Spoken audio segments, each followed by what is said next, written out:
ওবা জাহাঙ্গীর হুজুর, ওবা জাহাঙ্গীর হুজুর, তোমার তো এখানে ওবা জাহাঙ্গীর হুজুর, মারহাবা, তোমার তো এখানে একবারে বাতিলদের ভূমিকম্প। কথা বলেন ঠিক কিনা? বিচার বহির্ভূত হত্যা কখনোই সমর্থন করি না, কখনোই না।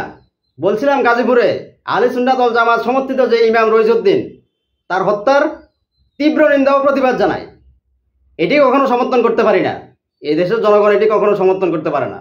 আইন নিজের হাতে তুলে নিয়ে এভাবে একজন মানুষকে নৃশংসভাবে পিটিয়ে হত্যা করা, এটি কখনো এই দেশের মানুষ সমর্থন করতে পারে না। এদেশের মানুষ সমর্থন করতে পারে না। একজন মানুষ যদি অপরাধী হয়, তাকে আইন আছে, আইনের হাতে সোপর্দ করুন, আইনের হাতে তুলে দিন। আইন আপনি কেন নিজের হাতে তুলে নেবেন? কেন নিজের হাতে তুলে নেবেন? এটা তো পারেন না। উনাকে বলাৎকারের অভিযোগ এনে উনাকে পিটিয়ে নির্যাতন করে হত্যা করা হয়েছে। এটি কি কোনো মানুষের কাজ? যদি উনি অপরাধ করে থাকেন, তাকে আইনের হাতে তুলে দিতেন, আইনের হাতে তুলে দিতেন। আইন নিজের হাতে তো তুলতে পারেন না। এই হত্যাকাণ্ডের জন্য সারা দেশের সুন্নি জামায়াতের আলেমরা প্রতিবাদ জানাচ্ছেন। তিনারা আগামী কয়েকদিন সারা দেশে এর প্রতিবাদে বিক্ষোভ মিছিলের ডাক দিয়েছেন। সুন্নি জামায়াতের আলেমরা বলছেন, ইমাম রইজউদ্দিনের বিরুদ্ধে যে অভিযোগ আনা হয়েছে, এটি ইমাম রইজউদ্দিন একজন আলেম হিসাবে কখনো করতে পারেন না। এই ন্যাক্কারজনক কাজ কখনো করতে পারেন না। সুন্নি আলেমদের বক্তব্য। আপনারা যারা ফেসবুক ইউটিউবের মধ্যে বিভ্রান্ত হচ্ছেন যে তাকে একটা যে শিশু নির্যাতনের অভিযোগে তাকে এখানে আটক করা হয়েছে, যে সমস্ত মিডিয়া এটা নিউজ করছে, প্রমাণ হওয়ার আগে কোনো মিডিয়া এটা নিউজ করতে পারে না যে সে বলাৎকার করছে।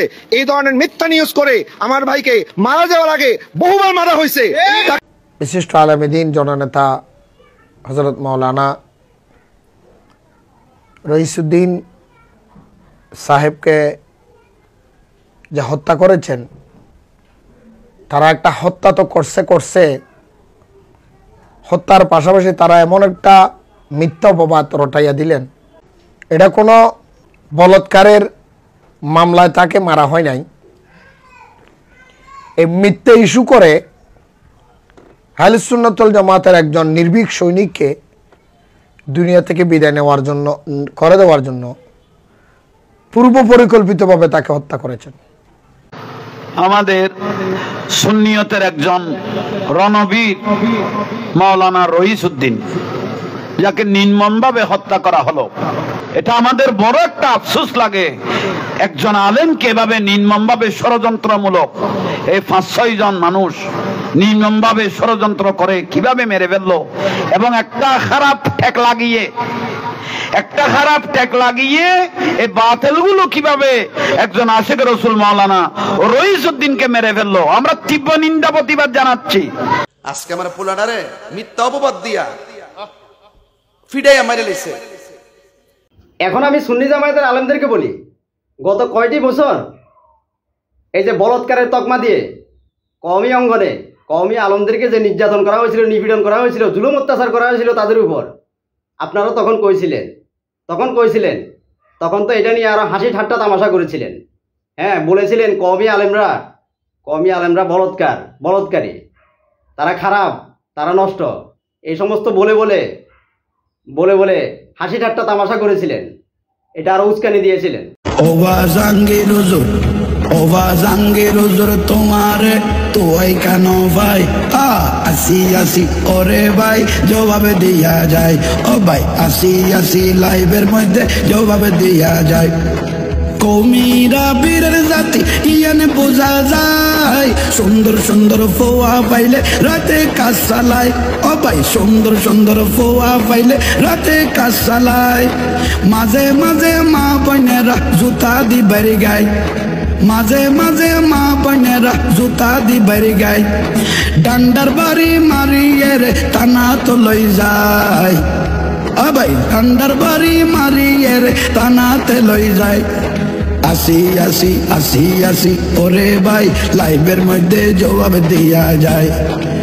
ওস্তাদের মারি শেষলা দিয়া বেগুনে জানে, ফজর তুডি গোসল করো ইয়া ন জানে। তোরার মাদ্রাসাত ফুয়া দিতে মা বাবে ডরায়, তোরার মাদ্রাসাত ফুয়া দিতে মা বাবে ডরায়। কেউ রে বানা জঙ্গি ও ভাই, কেউ রে বলৎকার। আসি আসি লাইভে তোরারে জবাব দিয়া যার, আসি আসি লাইভের মধ্যে জবাব দিয়া যার। কওমি জামাত ইসলামের আলেমদের বিরুদ্ধে গুজব প্রপাগান্ডা ছড়িয়েছেন, তাদের পিছে লেগেছেন। কাদের স্বার্থে এই সমস্ত করেছেন? কি ভারতের স্বার্থে, ভারতীয় দালালদের স্বার্থে এই সমস্ত করেছেন?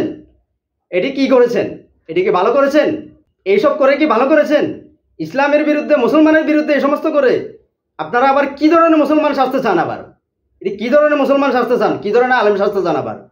হ্যাঁ, এদের বিরুদ্ধে কটাক্ষ করে এদেরকে ভণ্ড বলে, এদেরকে বলছেন নষ্ট, এরা ভণ্ড, কুলাঙ্গার, এই সমস্ত বলে কার স্বার্থ হাসিল করছেন? কার স্বার্থ হাসিল করতে চাচ্ছেন? এই সমস্ত কি নিজেদের বিরুদ্ধে নিজেরা এই সমস্ত করে ভালো ভাবেন? এখন কি হলো? এখন তো আবার উল্টে গেলেন। এখন তো যখন নিজেদের গায়ে আসছে এখন আবার উল্টে গেলেন। এখন কি হলো? আমি অস্বীকার করছি না, কিছু বিচ্ছিন্ন ঘটনা থাকতে পারে, আমি অস্বীকার করছি না। তাই বলে কি এইসব ঢালাওভাবে পুরো মুসলিম জাতিকে, ইসলামকে কটাক্ষ করে, মুসলিম ভাইদেরকে কটাক্ষ করে এভাবে বলতে পারেন? এখন যখন নিজেদের গায়ে আসছে এখন আবার এই মাথা নাড়তেছেন কেন? এখন আবার মাথা নাড়ছেন কেন? হ্যাঁ, এটাই কাউকে অপবাদ দিতে, কারো বিরুদ্ধে ষড়যন্ত্র করতে একটু হিসাব করে করবেন। এরা আমার ভাই, সবাই আমার ভাই, আপনারাও যেমন ভাই, তারাও আমার ভাই, সবাই ভাই, এটা মনে রাখতে হবে। কারো বিরুদ্ধে এভাবে ষড়যন্ত্র করে গুজব ছড়িয়ে, প্রপাগান্ডা ছড়িয়ে কোনো উপকার হবে না। সবাইকে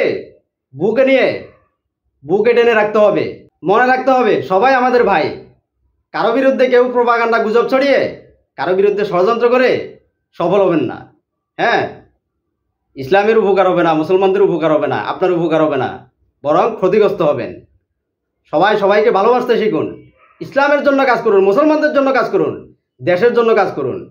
আপনাদের মতো সুন্নি জামায়াতের কিছু আলেমরা এই যে জামায়াতের কিছু লোককে ফাঁসি দিয়েছিল, অন্যায়, অবিচার, নির্যাতন, নিপীড়ন, জুলুম করেছিল তাদের উপর, আপনারা তাতে খুশি হয়েছিলেন, আপনারা হাসি ঠাট্টা তামাশা করেছিলেন তাদের এই সমস্ত দেখে, তাদের উপর নির্যাতন দেখে আপনারা হাসি ঠাট্টা তামাশা করেছিলেন। এই সমস্ত কাম্য ছিল না। তারা আপনাদের ভাই না? আপনারা কারা? তারা কারা? হ্যাঁ, এগুলো আপনাদের দেশের নাগরিক, তাহলে আবার আপনাদের মুসলিম ভাই, আর আপনারা তাদের বিরুদ্ধে হিংসা করেন। হিংসা করে কি হলো? হ্যাঁ, কারো বিরুদ্ধে এভাবে হিংসা করবেন না, এভাবে হিংসা করে সফল হবেন না। হ্যাঁ, আজ হয়তো তারা নির্যাতিত, কাল আপনারাও হতে পারেন। এটি বুঝেন নাই? আগে বুঝেন নাই? এটি মনে রাখতে হবে। সুতরাং আসুন, সবাইকে ভালোবাসতে শিখুন, ইসলামের জন্য কাজ করুন, মুসলমানদের জন্য কাজ করুন, নিজেরা সবাই ঐক্যবদ্ধ হয়ে কাজ করুন, দেশ গড়ার কাজে নিয়োজিত হন। এইভাবে একজন ভাইয়ের বিরুদ্ধে আরেকজন ভাই কাদা ছুড়ি না করে সবাই একসাথে কাজ করুন, মিলেমিশে থাকুন, ভালো হবে। এটি মুসলমানদের জন্য ভালো হবে, ইসলামের জন্য ভালো হবে। অন্যথায় আপনাদের এই সমস্ত কাদা ছোড়াছুড়ি, এই সমস্ত নোংরামি দেখে অন্য অমুসলিমরা হাসাহাসি করে। সুতরাং এখনো বলি, সবাই আসুন, একসাথে সবাই এক হয়ে ইসলামের জন্য কাজ করুন, মানবতার জন্য কাজ করুন। বাতিলের বিরুদ্ধে সবাই ঐক্যবদ্ধভাবে রুখে দাঁড়ান। ইসলাম কোনো হাসি ঠাট্টার বিষয় না, ইসলাম নিয়ে তামাশা করবেন না। সবাই ঐক্যবদ্ধভাবে কাজ করুন, ইসলামের জন্য, মুসলমানদের জন্য কাজ করুন। সবাই ভালো থাকবেন, সুস্থ থাকবেন। আল্লাহ হাফেজ, আসসালামু আলাইকুম।